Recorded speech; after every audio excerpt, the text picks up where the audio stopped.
I want to put out the invitation to everybody who's here at Fieldwork Brewing Company. You will see at the table directly across from us here that there is a microphone. So if anybody wants to ask a question, if you want to get loose on a 49er take, whatever it is. It's like being a caller, but you don't have to wait on hold. Exactly right. Exactly right. Just raise your hand and wave to our assistant, Matt Nahigian, right over here.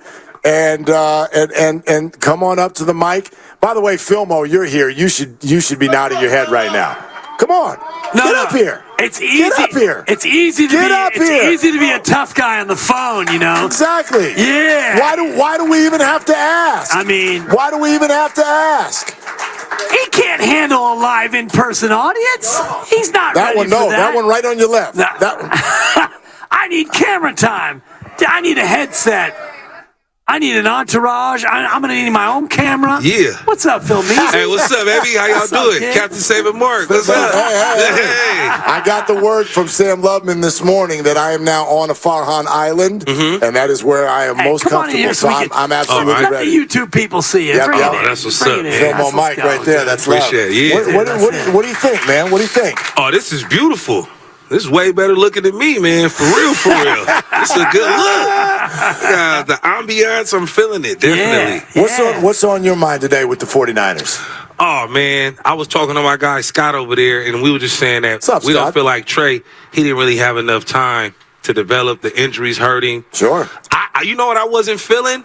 I wasn't feeling Sam Darnold. He got the same agent as Trey Lance. I'm like, what's that? I'm like, bro, I would fire my agent too. I'm cool on that. That is sending me out of town, bringing somebody else in. Well, you got a hand on the redhead. That feels a little personal. That is interesting, and I bet a lot of people don't know that. Sam and Trey had the same agent. Yeah. So when that agent does a deal with the 49ers to bring Sam Darnold in, I can see what you're saying, that it feels like Trey did a little dirty, but by the same token, the agent is Sam Darnold's agent, and he's supposed to get him to the best spot, right? That's true. So, I get that whole thing, but the bottom line for me is that I don't think this season is all that different than other seasons.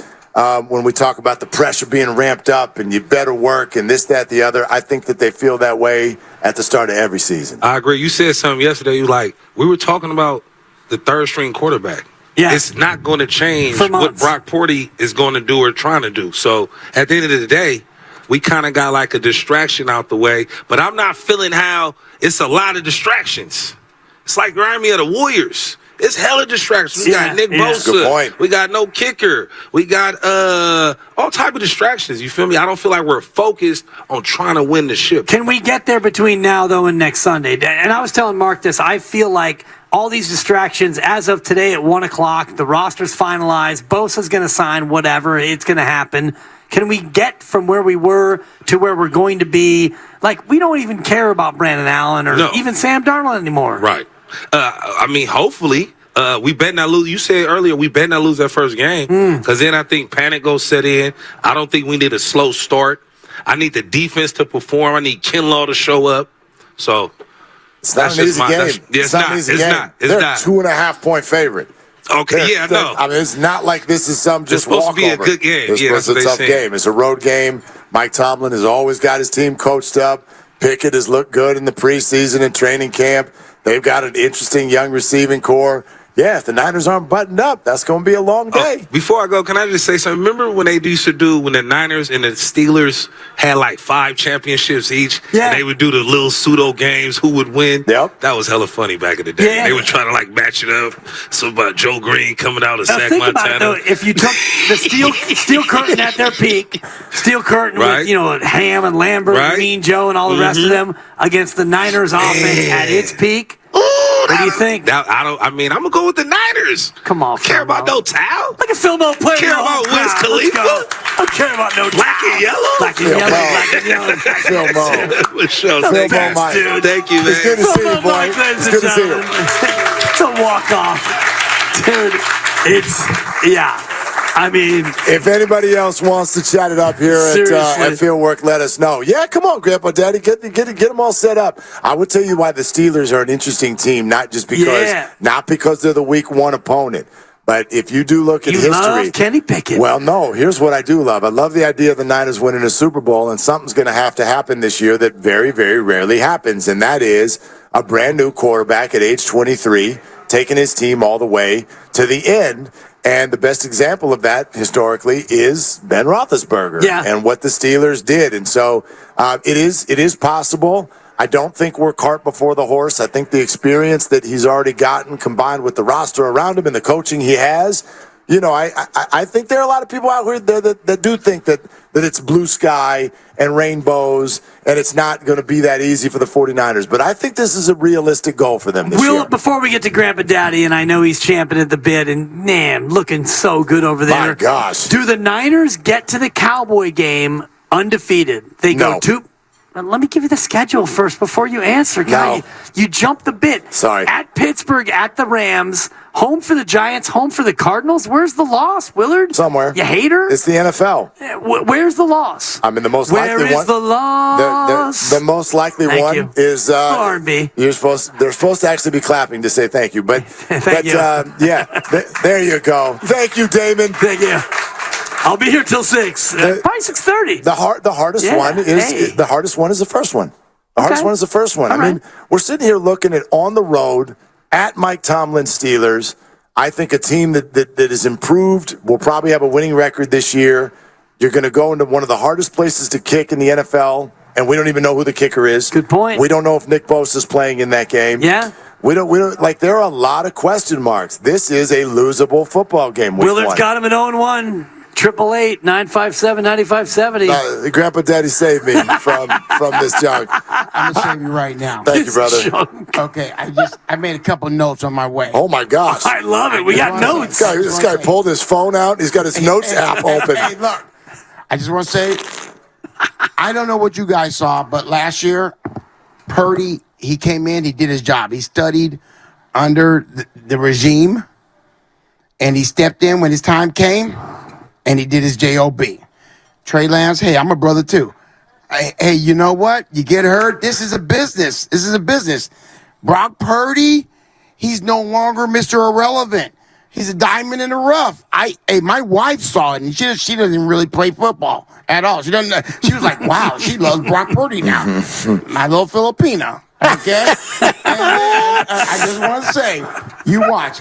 And when Steiny Guru get here, Steiny Guru talks about. Get him, Grandpa Daddy. Hey, I got $50 that says, man, if Purdy stays healthy, they will go to the Super Bowl. Not win, but they will go.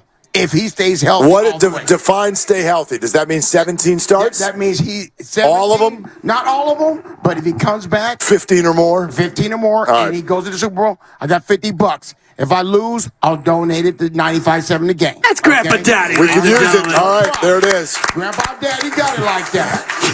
You're looking at your phone. You got more notes. Here's my note. I got 2 pages. Willard is correct. So you can stop right there. You can't play for QB3 and QB4 to play in the regular season. Oh, Grandpa Daddy. Hey, however, Dibs is my brother in arms, and he's my Grandpa Daddy. Let's go. Let's go, brother. Drop the mic. Grandpa Daddy, ladies and gentlemen. Yeah. Once I don't want to put anybody on. I don't want to put anybody's stuff out there. But, but once that man right there told you how old he is, man. Goals. I mean, seriously. Goals. I mean, I need to turn into the real Nick Cannon. Yeah, I got work to do, Grandpa Daddy. You know what? You bring something up, Grandpa Daddy, that I think for me is one of the things that I am most focused on at the start of this year. And it's fascinating to me the way that we paint with a broad brush based on a lack of facts. And here's what I mean by that. Why, you even said it, why is Brock Purdy supposed to get worse this year? Who thinks that about a second-year player? Why would we ever do that? Do you expect Kyle Harrison to be worse next year or even next start? That's different because they will scout him and they will figure him out. But you're having a national conversation about Trey Lance, and what most people have said is let him play so that he can get better. Why would Brock Purdy not get better? He, too, was a rookie last year. He, too, has only had a small number of starts. But We hang that around him because he was a 7th rounder. And we act like in pro sports we always see the good players coming. We don't. And the examples are all over the place. And in fact, they're dotted all over this roster. Was George Kittle supposed to be good? No one saw that coming. Fred Warner was available in the 3rd round. Dre Greenlaw in the 5th. Brock Purdy in the 7th. I fail to understand why we would watch 8 games, then come back the next year and decide that the draft decision that the Niners made was still correct. In other words, he's still a 7th round draft pick. He's not. Well, it doesn't matter where he was drafted. He would be drafted in the 1st round. Right, but it doesn't mean that he's going to play better than he played over those 8 games. He played really well. He played better than anyone would have imagined. He played better than Kyle Shanahan would have thought. But by definition, a younger player gets better. Not always. No. I didn't say it's a rule. Not always. But certainly more often than not, the idea is that more likely, the more you play, the better you're going to get. Unless you're a flash in the pan, which is what he could be. And why would we do that to him? Why would we not do that to him? Because there's no evidence of it. There's no perceptible skill that he has. Like, oh my God, I can't wait until he can do that. No perceptible skill. No perceptible skill that we haven't quarterbacking? Seen. You know, there's nothing that we haven't seen that he is still going to do that we haven't already seen. Why do we get caught up in these little individual skills as opposed to quarterbacking, especially this fan base?